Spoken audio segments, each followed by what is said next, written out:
BADC officers অ্যাসোসিয়েশনে আমি নির্বাচিত হওয়ার পরে আমরা এখনও বসতে পারি নাই, কিন্তু আমার ব্যক্তিগত যেটা চিন্তা সেটা হলো আমাদের এই অ্যাসোসিয়েশনে আমাদের মেম্বারদের মধ্যে কানেক্টিভিটিটা এখন বেশ দুর্বল অবস্থায় আছে।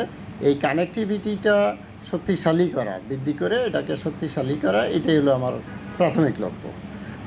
তারপরে এটা আমরা কর্তৃপক্ষের সাথে আমাদের যে বিভিন্ন বিষয়ে কথা বলা, আমাদের কর্মকর্তাদের বা অ্যাসোসিয়েশনের মেম্বারদের দাবি দেওয়া ইত্যাদি নিয়ে তাদের সাথে কথা বলা, বা কোথাও কোনো গ্যাপ আছে কি না, দূরত্ব আছে কি না, সেগুলো নিয়ে কাজ করাই প্রাথমিকভাবে আমার লক্ষ্য।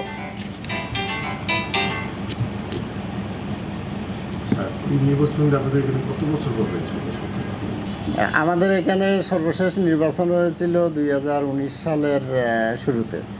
তার মানে এটা 6 বছর, 6.5 বছর পরে এটা নির্বাচন হলো। দ্বিবার্ষিক না ত্রিবার্ষিক? আমাদের এটা দ্বিবার্ষিক নির্বাচন হওয়ার কথা।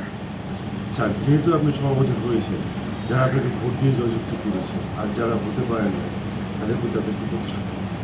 না, যারা জয়যুক্ত হয়েছে আর যারা হতে পারে নাই, সবার প্রতি আসলে আমার মেসেজ হচ্ছে যে আমরা একত্রিত হয়ে আমাদের বিভিন্ন দল মতের, বিভিন্ন চিন্তাধারার, তো একটা ডাইভার্সিটি আছে অফিসারদের চিন্তাধারার মতে, তো সেইটাকে যতটা সম্ভব মিনিমাইজ করে যাতে আমরা এক সুরে একসাথে চলতে পারি, সবাইকে নিয়ে চলতে পারি এবং সবার মতামতকে বিবেচনায় নিয়ে যাতে আমরা সামনে এগোতে পারি, এটাই। কে জিতেছে কে হেরেছে ওইখানে আমরা কোনো ডিফারেন্সিয়েট করতে চাই না।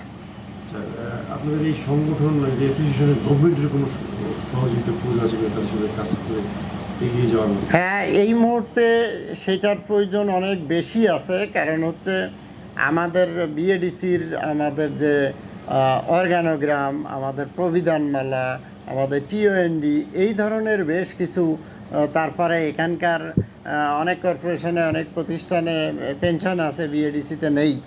তো এই ধরনের অনেকগুলো বিষয় আমাদের কমন ইস্যু আছে, যে কমন ইস্যুর জন্য আসলে আমরা তাকিয়ে আছি সরকারের দিকে। সো সরকারের সহযোগিতা ছাড়া, এটা একটা সরকারি প্রতিষ্ঠান, এটা কর্পোরেশন, কিন্তু বাস্তবে এটা একটা সরকারি প্রতিষ্ঠান। ফলে সরকারি সহযোগিতা ছাড়া তো আমাদের এইসব ইস্যুগুলো পজিটিভলি নিষ্পত্তি হবে না।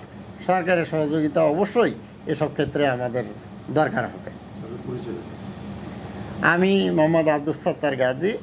আমি বিএডিসির চিফ মনিটরিং হিসেবে দীর্ঘদিন আমি একই চেয়ারে কর্মরত আছি। আপনারা আমার অনার বোর্ড দেখতেছেন যে আমি 10 বছরের বেশি এই এক চেয়ারেই কর্মরত। সুতরাং এইখান দিয়ে আমাদের তো মানে আমি যদি একটু বলি যে মানুষের আয়ু কত দিন আর চাকরি বা কত দিনের, তাই না? তো এক চেয়ারে 10 বছর থাকা, এটা তো একঘেয়েমি লাগে সবার জন্য, এটা কিছুটা হতাশাজনকও।